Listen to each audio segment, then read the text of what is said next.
had never really wanted to serve. Like, I don't know, maybe when I was 10 or so, but that just wasn't something in my plans. I had my whole life planned out. I was going to go into nursing, and I was going to get married and have kids. And that semester, that would have been fall of 2012, I was kind of like unsure of where my life was going, and had some questions that I felt like weren't really answered. And as I listened to General Conference, I was 18, and I was going to turn 19 in January. And President Monson made that announcement that girls could go later. And it was just unbelievable. I mean, this feeling came over me that was totally indescribable. And I knew that that was what the Lord had planned for me all along.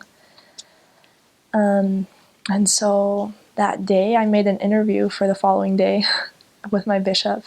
And I turned my papers in 2 weeks later. And the week after that, I got my call. So Wow. it was all very quick, but it was all very right. I immediately knew. I remember the following day, we went to General Conference. We went to the actual session. And after Elder Holland talked, I remember everyone stood to sing Called to Serve. I just sat there and bawled. It was this indescribable knowing that that was the course for me.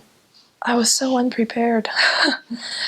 I wish I would have prepared better, but I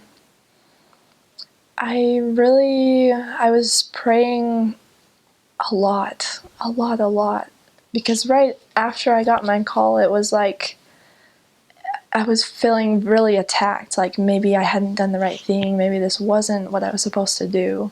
But just constant prayer kept reassuring me over and over again, no, this is the path for you. This is what I need you to do. And scripture study, I wish I would have read Preach My Gospel more. I tried, but I didn't. I have to be honest.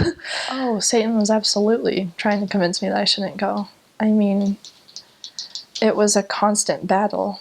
Absolutely. In fact, so I went to Mexico in December before I left and actually broke my foot. But just kind of walked it off, didn't really think much about it. And when I got to the MTC, I was planning to be on the 2-week track because I already kind of knew Spanish. But they didn't put me on that. I was on the 6-week track and didn't really understand why. And by week 4, I couldn't walk anymore. I had a problem in my foot that grew to be out of control. And I was extended there for a long time. So when we talk about the MTC, I got a lot to say. And then I was actually sent home for 2 months. So it was like everything was against me. Like all the forces in the world combined to just not get me out there. But I overcame it and got down there.